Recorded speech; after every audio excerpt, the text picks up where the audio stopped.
maantana waxaan jecelahay inaan talooyin ka dhiibto dawladda soo socoto gaar ahaan baarlamaanka ama dawladda sida aan ognahay maalmahan waxa aad loo wadaa ama loogu dadaalayaa si loo dooran lahaa maaragtay golo shacab ama xildhibaano iyo dawladooda marka aniga shakhsiyan waxay ila muuqataa inaan maaragtay taladayda ka dhiibto arrintaas oo ah marar badan aniga iyo saaxiibaday oo in muddo ah kusoo jirnay Soomaaliya arrimaheeda sidii wax looga qaban lahaa in aan maanta u haysano fursad ama aan aragno isbedel laga faa'iideysan karo oo ummadda wax looga qaban karo marka waxaan jeclaan lahaa inaan horta fariinta ugu horeyso aan u diro hoggaanka dhaqanka saxaafadda daacadda u ah dalkooda iyo dadkooda iyo diintooda shacabka gaar ahaan dumarka dhalinyarada marka in aan maanta aan halkan ka soo jeediyo sida ugu wanaagsan ee ila tahay in lagu soo xulan karo baarlamaanka memberskiisa ama xubnihiisa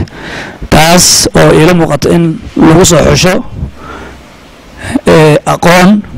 yani shakhsiyan qofka bulshada sumcadda uu ku dhex leeyahay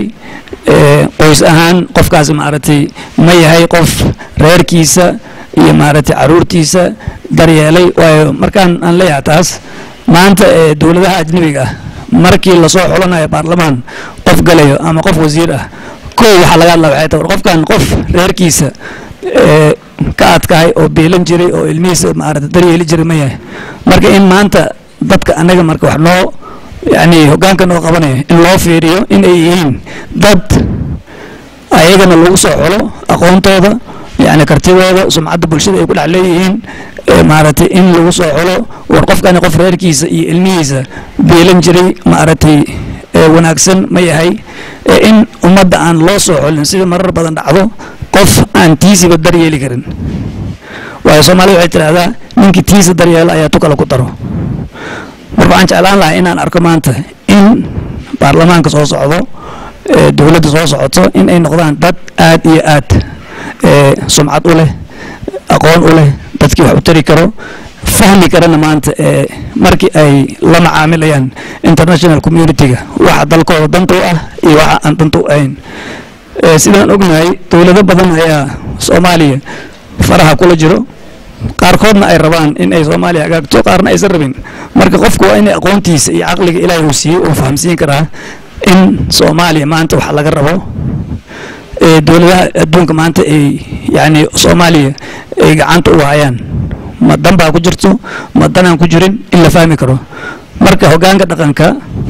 sidaan hore u sheegay dumarka dhalinyarada culimada dalkooda daacad u ah in ay maanta fikir dheer iyo waqti dheer ay geliyaan sida loo soo xuli lahaa baarlamaanka qofku waa inuu dhigi karaa war anaga maanta hebel ma rabna hebel aan rabnaa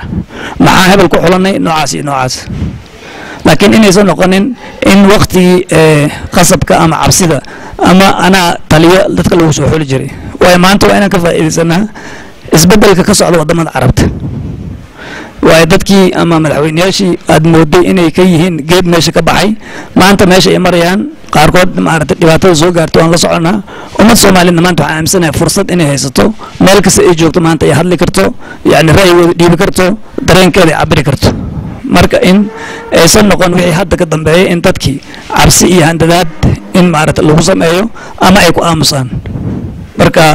waxaan jeclaan lahaa in aan aragno dadka in ay maaragtay sida ugu wanaagsan ay u fikiraan sida ugu wanaagsan ee dalka iyo dadka iyo diinta ay danta ugu jirto in loo fikiro marka fariinteeda maanta cidna kama leexsana cidna kuma leexsana laakiin waxaan jeclaan lahaa in dadka khaasatan qurbaha ku dhibaataysan dumarka dadka waxgalka ah intellectualka in ay arkaan in maanta ay muhiim tahay in dhaxda loo xirto sidii Soomaaliya dawladda soo socota ay u noqon lahayd dawlad tayo leh wax ka qabato dhibaatada maanta haysato dumarka dhalinyarada waayeelka waayo markaad maanta aad tagto qurbaha ama aad hore u joogtay waan ognahay markaad tagto meelaha caafimaadka maxkamadaha meelaha waxbarashada dhibaatooyinka ka jira waa la soconaa xabsiyada marka waa in aan fahamnaa in dhibaatada jirto ee dadka danyarta ah khaasatan dadka la yiraahdo barimugoysada dumarka dhalinyarada ilmaha in wax laga qabto